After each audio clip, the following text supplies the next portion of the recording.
Lord, what would it mean in each one of our lives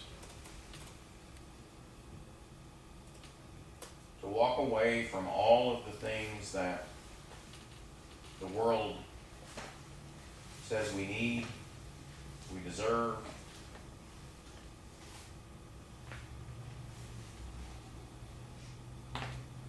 the things that we obsess over.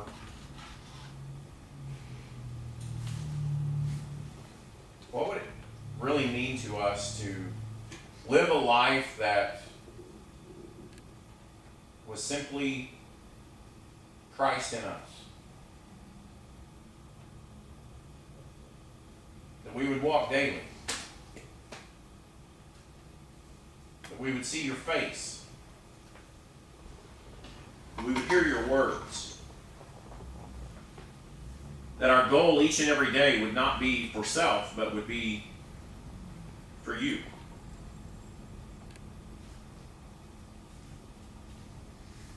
How would we change? What part do we play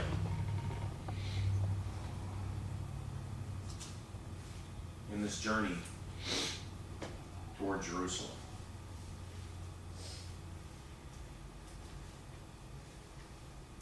Father, forgive us when we run off in some other way and go to look up the things that draw our attention, catch our focus, move us in areas that we don't need to be. Lord, let us march along.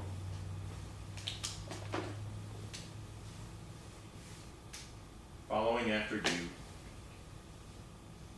in thought, in word, in deed.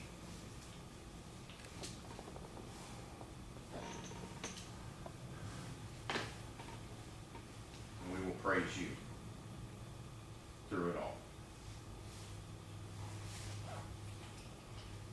Lord, as we open the scripture this day, let us see ourselves.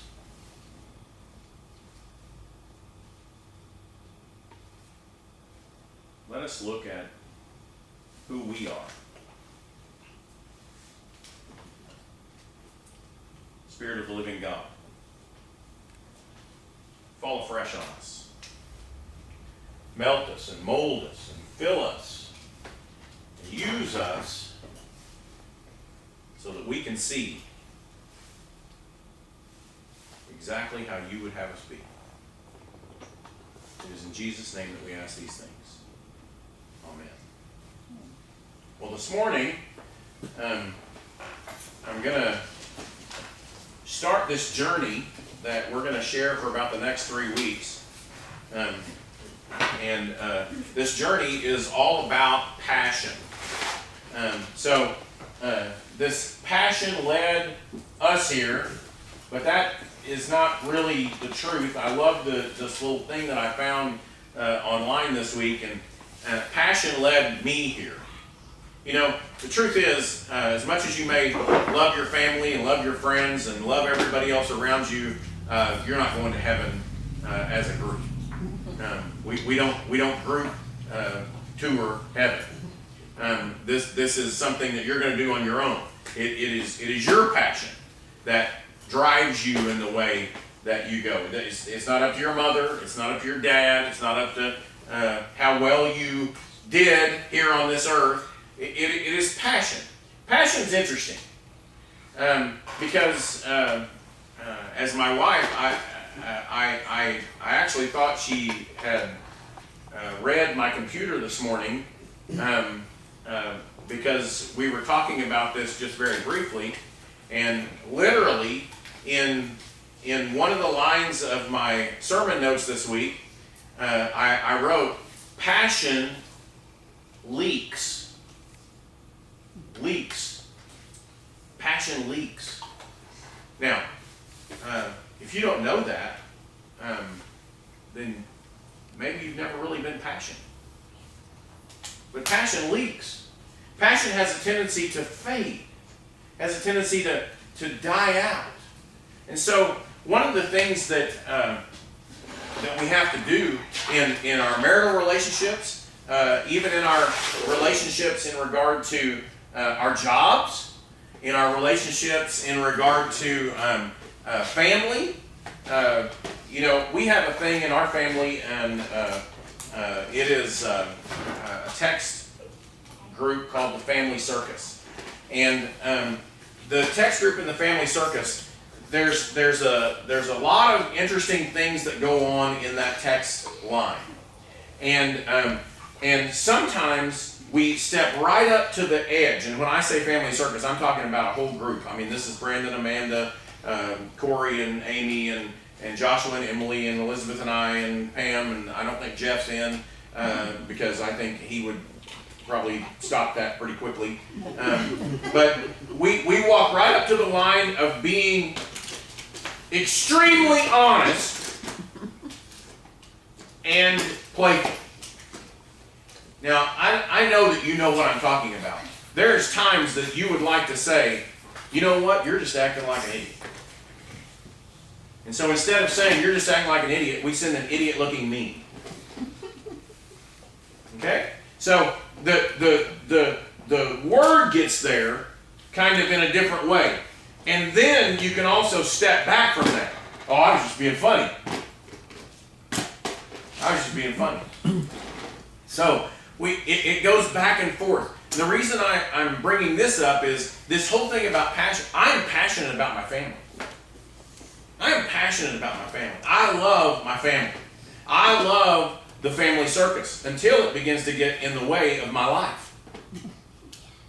And then I bow out of the Family Circus and leave the conversation.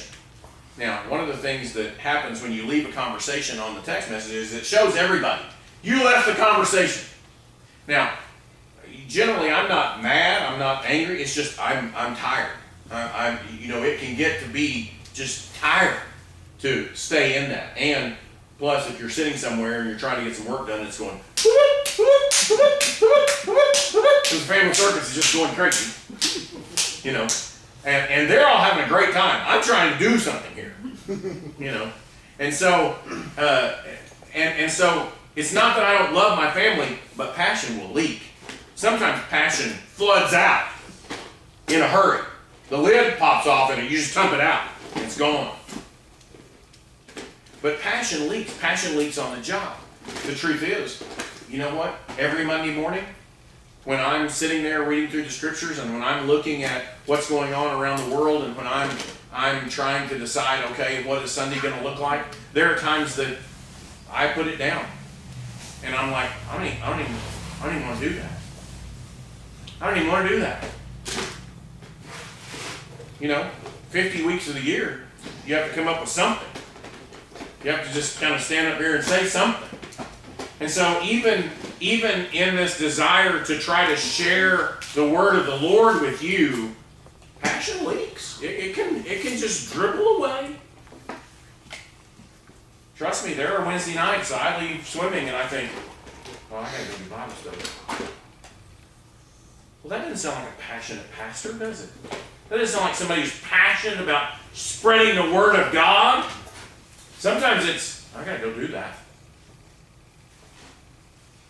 One of the things we talked about in swimming is this summer, and I used this in a sermon a long time back, but I want to refresh it one more time, is, are you going to let the dog die? And what that means is, you know what? Every day you have to get up. If you own a dog, you all did, and I'm sorry, but you have to take care of the dog. Every day you have to take care of the dog. If you're going to have a dog, you have to take care of the dog. Now, your parents used to say, we're not going to get you a dog because you're not going to take care of it. You know what they were saying? We're not going to get you a dog because we don't want to have to take care of it. That's what they were saying. You have to take care of a dog. And in swimming, one of the things we say, if you're not going to change what you're doing, you're just letting the dog die. And I had to explain this to a girl one day this summer. You know what? If you come here every single day and you do the same thing over and over again, it's like you getting up every day and saying, I don't think I'll feed the dog today. One day, the dog is probably going to live. And the next day, the dog is probably going to live. And the next day, the dog is probably... But you know what? 4 weeks from now, you got a dead dog. You just got a dead dog. It's exactly the way passion is in our life. You have to feed the passion. You have to feed the passion. If you don't feed the passion, it's going to go away. That's why this walk with God is such an incredible thing for us. Is that it has to be fed. We have to get up every day. Interestingly enough, this morning, I don't know how many of you all watch the CBS morning show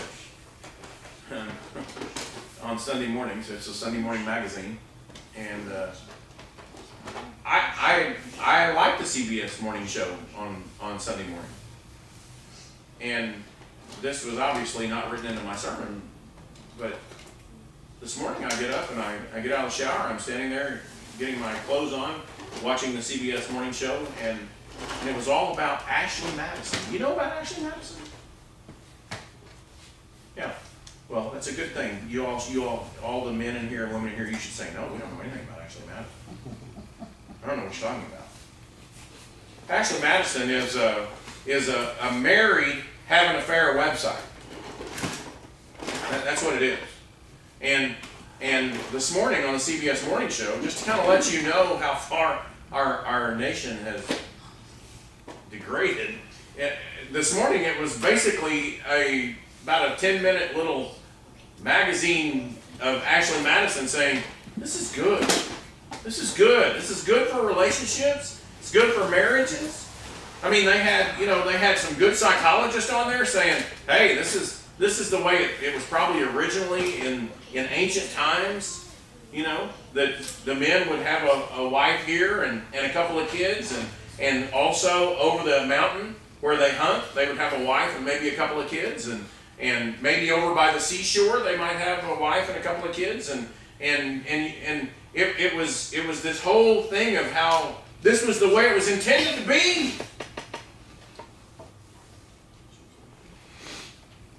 They had some real life characters on there. Some people that now get this. Some people that they didn't want their face to be revealed, and they didn't want their voice. They needed their voice changed. But this is a good thing for them. You got to question that at some point. If you can't show your face and you have to just to hide your voice, it might not be a good thing for you. I mean, that sounds like something you ought to be in the witness protection program over. Not go out and enjoy an affair. But one of the reasons that this place, and get this figure that they shared this morning, one of the reasons that this online service is gaining 20,000 people a day is because passion leaks.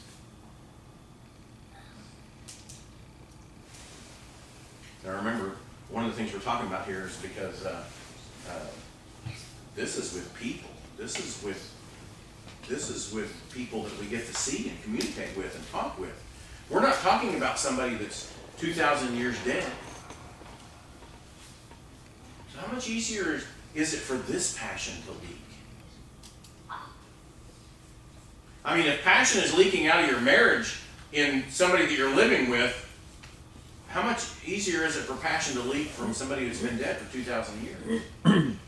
Somebody that we talk about in church occasionally that came back to life. How much shouldn't this be a daily recommittal to passion? I wonder what passion has led you here. Is it passionate to be a part of a group? Is that what's led you here? To be a part of a group? Is it passion because this is kind of an easy place to come to and you don't have to dress up? It's kind of laid back. Nobody asked you to be on a committee. Is that what led you here? Or are you really here? Are you really here because you have and want a deeper, passionate relationship with the Lord? Well, the scripture this morning is from Matthew, the 10th chapter.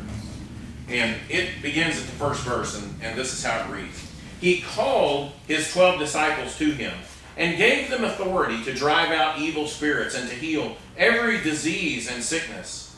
These are the names of the 12 apostles. First, Simon, who is called Peter, and his brother Andrew, James, son of Zebedee, and his brother John, Philip and Bartholomew, Thomas and Matthew, the tax collector, James, son of Alphaeus and Thaddeus, Simon the Zealot, and Judas Iscariot, who betrayed him. These 12 Jesus sent out with the following instructions. Do not go among the Gentiles or enter any town of the Samaritans. Go rather to the lost sheep of Israel. As you go, preach this message. The kingdom of heaven is near. Heal the sick, raise the dead, cleanse those who have leprosy, drive out demons. Freely you have received, freely give. Do not take along any gold or silver or copper in your belts. Take no bag for the journey, or extra tunic, or sandals, or a staff, for the worker is worth his keep. Whatever town or village you enter, search for some worthy person there, and stay at his house until you leave. As you enter the home, give it your greeting. If the home is deserving, let your peace rest on it. If it is not, let your peace return to you. If anyone will not welcome you or listen to your words, shake the dust off your feet when you leave that home or town. I tell you the truth, it'll be more bearable for Sodom and Gomorrah on that day of judgment than for that town. I am sending you out like sheep among wolves. Therefore, be as shrewd as snakes and as innocent as doves. Be on your guard against men. They will hand you over to the local councils and flog you in their synagogues. On my account, you will be brought before governors and kings and witnesses to them and to the Gentiles. But when they arrest you, do not worry about what you say or how to say it. At that time you will be given what to say, for it will not be you speaking, but the Spirit of your Father speaking through you. Brother will betray brother to death, and a father his child. Children will rebel against their parents and have them put to death. All men will hate you because of me, but he who stands firm to the end will be saved. When you are persecuted in one place, flee to another. I tell you the truth, you will not finish going through the cities of Israel before the Son of Man comes. A student is not above his teacher, nor a servant above his master. If the head of the house has been called Beelzebub, how much more the members of the household? So do not be afraid of them. There is nothing concealed that will not be disclosed, or hidden that will not be made known. What I tell you in the dark, speak in the daylight. What is whispered in your ear, proclaim from the roofs. Do not be afraid of those who kill the body, but cannot kill the soul. Rather, be afraid of the one who can destroy both soul and body in hell. Are not 2 sparrows sold for a penny? Yet not one of them will fall to the ground apart from the will of your Father. And even the very hairs of your head are all numbered. So do not be afraid. You are worth more than many sparrows. Whoever acknowledges me before men, I will also acknowledge him before my Father in heaven. But whoever disowns me before men, I will disown him before my Father in heaven. Do not suppose that I have come to bring peace to the world. I did not come to bring peace, but a sword. For I have come to turn a man against his father, a daughter against her mother, a daughter-in-law against her mother-in-law. A man's enemies will be the members of his own household. Anyone who loves his father or mother more than me is not worthy of me. Anyone who loves his son or daughter more than me is not worthy of me. And anyone who does not take his cross and follow me is not worthy of me. Whoever finds his life will lose it, and whoever loses his life for my sake will find it. May God add his blessing of the reading of this word, beloved. This is the word of the Lord. Do you have that kind of passion?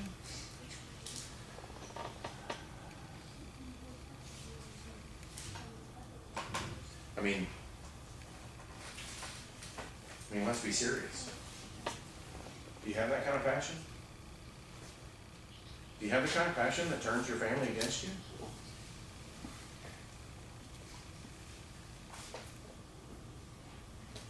I did a daily word this week, called it Pretty Simple. Pretty simple. I don't see this as being difficult to understand. Do you have the kind of passion? Do you really have the kind of passion that says it's the Lord first above all things, everything? Not just the things that are convenient. Everything?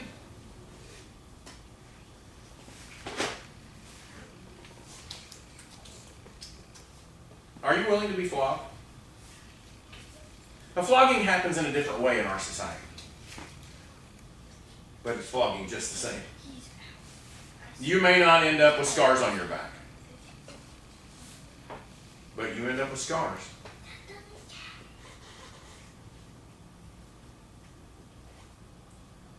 Well, let's turn it from being quite so heavy. We're on this journey. This morning is the first Sunday of Lent. And so on Wednesday night, we put ashes on our head and we declared, yes, we're going to walk out this journey together. But this journey is going someplace that we as disciples, apostles, are sometimes unwilling to go. He sends out the 12 in this scripture this morning. And in that sending out, what he says is, you have an incredible amount of authority to go and heal the sick and cure the lame. And you have an amazing amount of authority. But there is a downside to this. So are you willing to walk out this journey? It's interesting. It's interesting because the apostles were very similar to this room today. Very, very close. And so what I want to do over the next 3 weeks is this morning, I want to kind of do a setup. And what I mean by setup is, this morning, who are the players in the story? Who are the players in this journey? As Jesus sends out the 12, as he says, the kingdom of heaven is coming, as he's sending them out, just like you were sent out every single week, who are the players? And so as we define the players this morning, we're going to use that for the next couple of weeks. So this is the drama. The passion is the drama. Matter of fact, you can go and look it up, and you know, there's a movie called The Passion, and it's all about this drama of what's going to happen and how it all plays out. But for us, we are just as much a player in the drama. If you're not a player in the drama, what are you doing here? I mean, what's your purpose? You're a player in the drama, just like the apostles and disciples were players in the drama. You have said, and this is the beautiful thing about coming to New Wine, and I don't mean to to leave anybody out. So if I leave you out of this, maybe we should get together and talk. But the beautiful thing about coming to New Wine is we kind of make the assumption, and maybe it's a poor assumption, but we kind of make the assumption everyone is walking out this journey together. I hope you're walking out this journey together, and we're on the road, and we're being sent out, and when he sends them out by twos, it's like he's saying, Ron and Petey, you all go. You know, Craig and Dina, you all go. Joanne and Regina, you got a job to do over here. You know, you guys have been together for 51 years. Go. You know, you at least know what he looks like in his underwear, so you all get to go that way. And Leonard and Kelly, you all are going that way. And Josh and Emily, you're going that way. And everybody's we're going to send you out by twos, and we're all going to go do our thing. And this is what you have to do. You're going to go, you have this magnificent authority. I'm giving you all of my authority, and you may get beat up in the process. And we come back every week. Every week we have this tendency to come back. We're the players. You see, it's not just Matthew and Peter and Andrew and Thaddeus. It's not you are the player. Your passion has led you here, but you're in the drama. You see, we're walking this out. Jesus is coming back. We don't believe that, do we?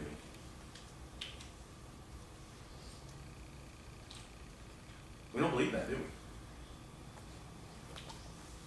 Well, Kirk, people have been talking about this for 2,000 years. It hasn't happened yet.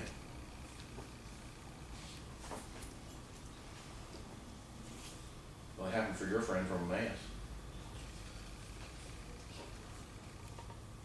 It happened for Reese Morrison this week.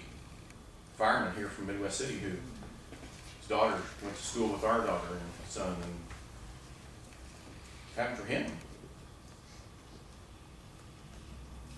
It happens for other people every day. I was talking with a friend of mine just yesterday who was a physical therapist, and he said his son is finishing his degree, and he's going to be going into the mortuary business.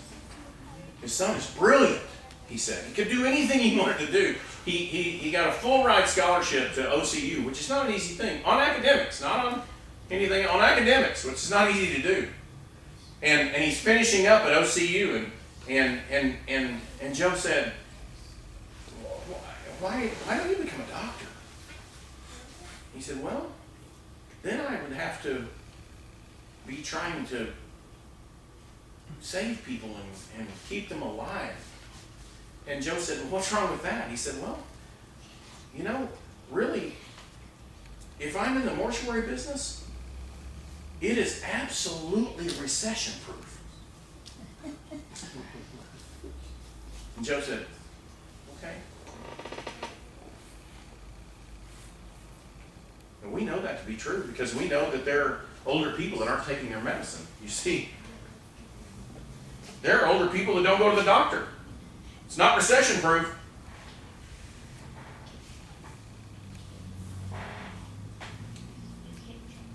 It's not what we tell kids coming out of high school going into college, though, is it? You need to be a doctor. You need to be an attorney. You need to be somebody. You need to make money. There really is only one recession-proof business. Just a mortician.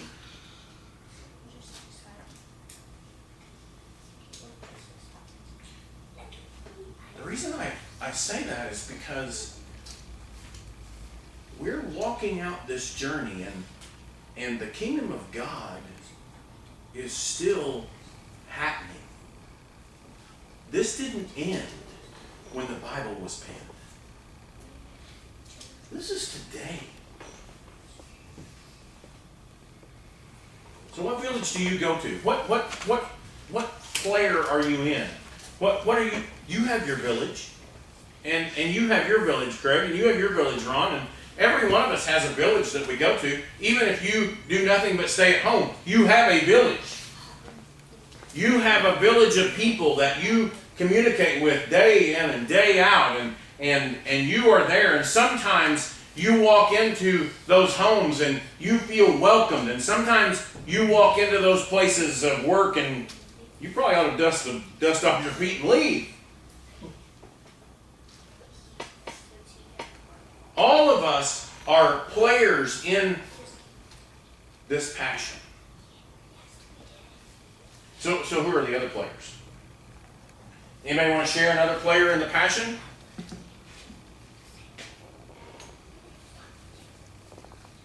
The hurting.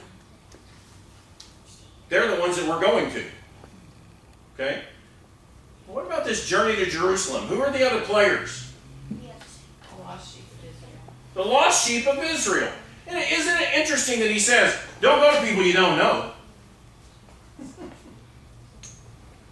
That's what he's really telling these people. Don't go to the people you don't know. Go to the people you do know. Go to the ones that you know or they don't get it. But don't step outside. Go to the one. Who would that be for us? It's the people we do know. Nobody's nobody's asking you, and I know that it's kind of popular, nobody's asking you to take a mission trip somewhere and just go save people somewhere else. What Jesus is saying right here is when he sends you out, he's asking you to go speak to the people you know. Go to the ones who even kind of believe like you. Well, that's kind of getting a little tougher in today's world. That's why we're kind of careful about what we say around people. Because we're not sure who believes like us and who doesn't.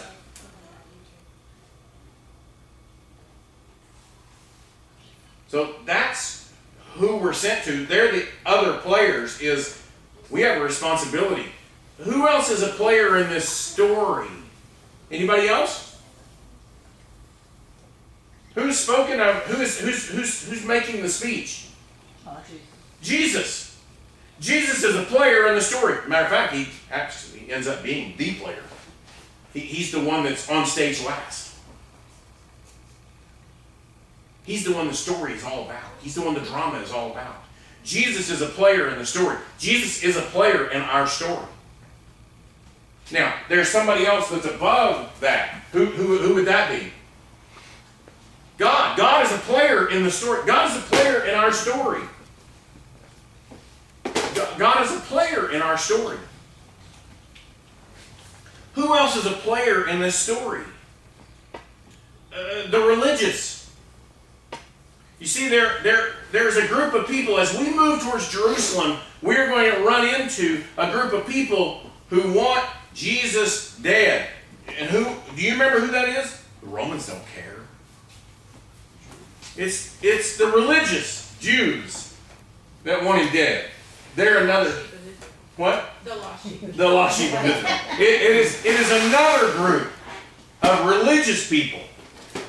Now, the reason I and we'll get into it in a week or so, but the reason that I don't want to just necessarily call them just the lost sheep of Israel is because, remember, some of those lost sheep of Israel, they were kind of excited to see this guy showing up in Jerusalem that day.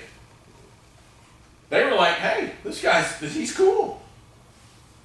But the religious lost sheep of Israel, they want him dead.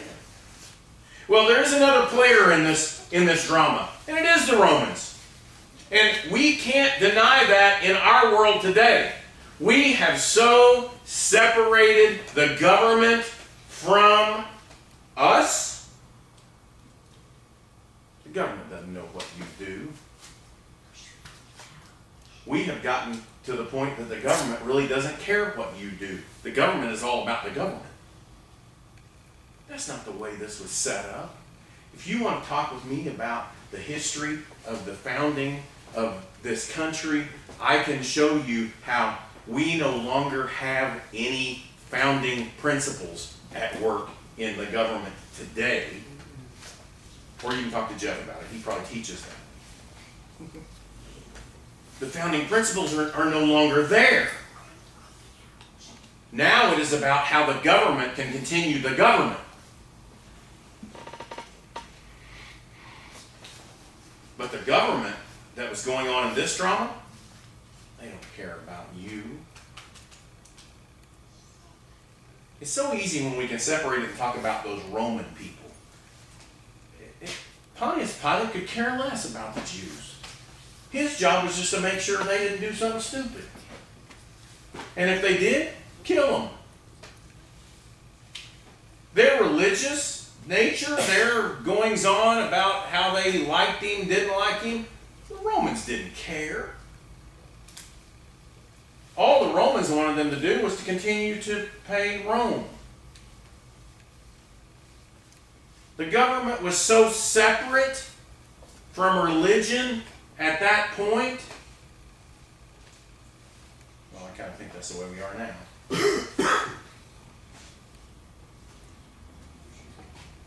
So there's many players in this drama that's going on as we walk towards Jerusalem. But isn't what you really want to know is where you are? That's what I want you to know. I want you to know where you are in this journey. Well, we have this list of apostles, and And it's interesting. The interesting thing that I find in this list of apostles is that every one of us in here is going to die just like every one of them. They all died. There's none of them living today.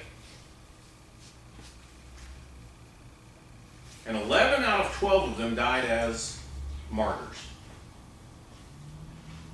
One of them died of old age. Which one of you is going to die of old age?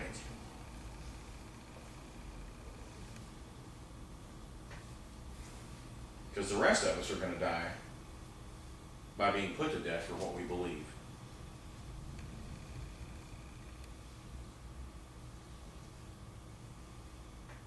Not a real happy outcome. Interestingly enough, they got to choose.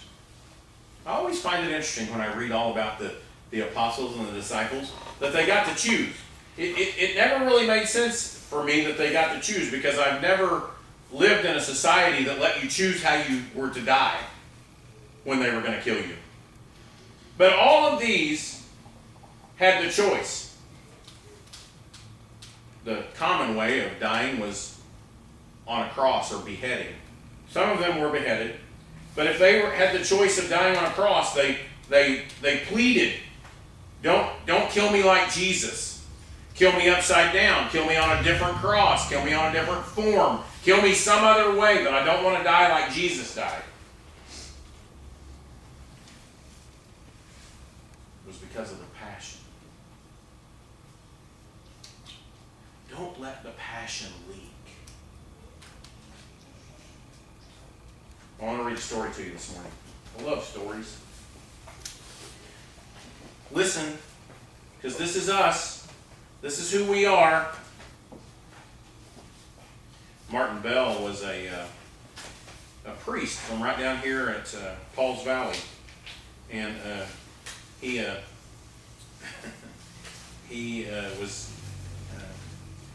got kicked out of the Presbyterian Church. And one of the reasons he got kicked out of the Presbyterian Church was because he wrote books like this.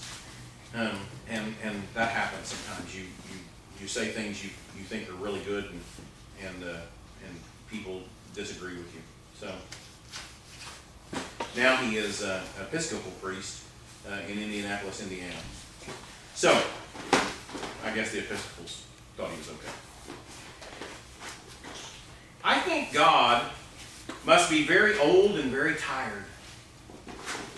Maybe he used to look splendid and fine in his general's uniform, but no more.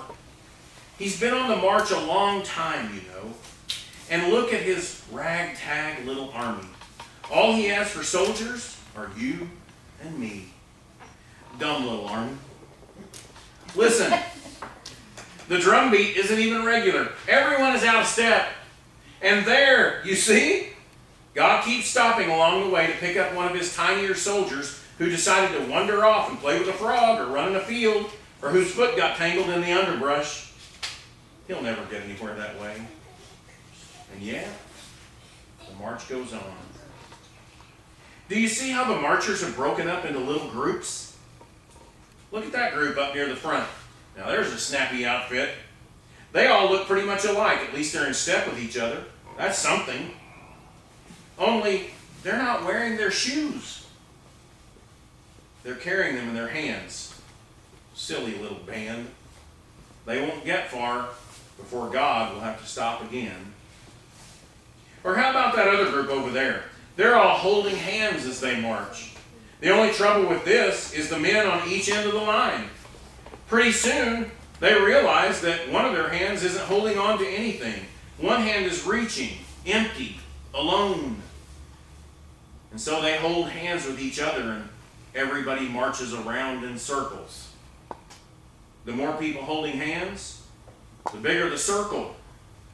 And of course, a bigger circle is deceptive, because as we march along, it looks like we're going someplace.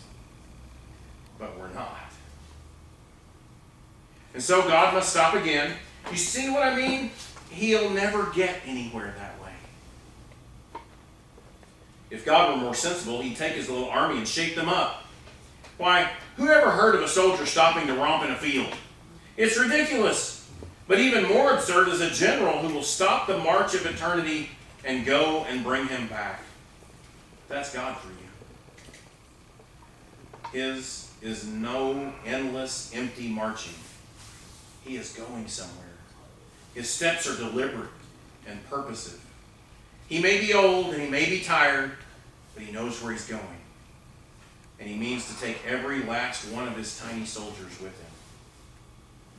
Only, there aren't going to be any forced marches. And after all, there are frogs and flowers and thorns and underbrush along the way.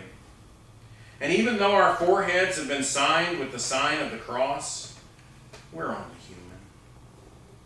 Most of us are afraid and lonely and would like to hold hands or cry or run away. We don't know where we're going, and we can't seem to trust God, especially when it's dark out and we can't see him. He won't go on without us. And that's why it's taking so long. Listen, the drumbeat isn't even regular. Everyone is out of step. And there, you see, God keeps stopping along the way to pick up one of his tinier soldiers who decided to wander off and play with a frog or run in a field or whose foot got tangled in the underbrush. He'll never get anywhere that way. And yet, the march goes on. You see, we are that ragtag army. We are a part of the drama of the Passion of Christ. What role will you play? Do you hear the grace in the story? He's going to keep stopping. Pick us up along the way.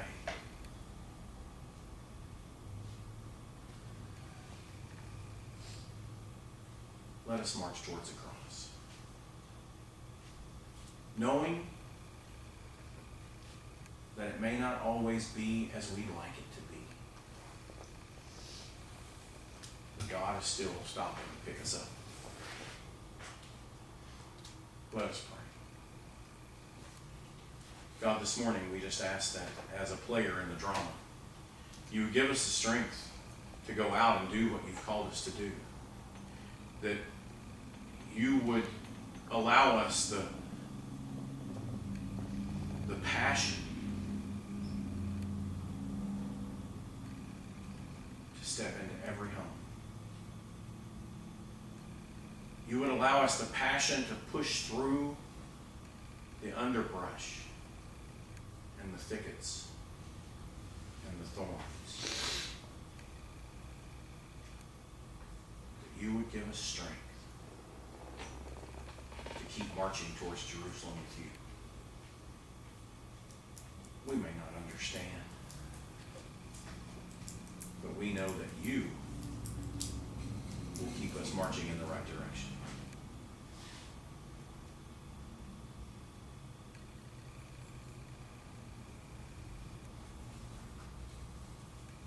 Help us to not be afraid. We ask these things in Jesus' name.